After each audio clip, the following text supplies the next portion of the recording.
จำลองการเกิดแผ่นดินไหวนะครับ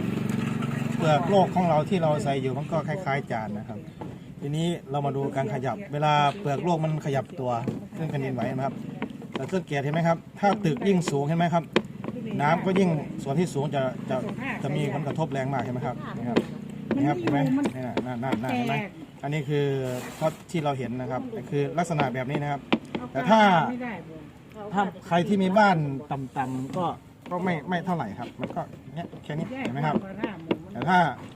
ตึกสูงๆเนี่ยครับสังเกตน้ำมันจะเฟื่อนเลยครับนะครับนี่ก็ที่ปรากฏการณ์ที่เราเห็นนะครับโอเคครับสวัสดีครับ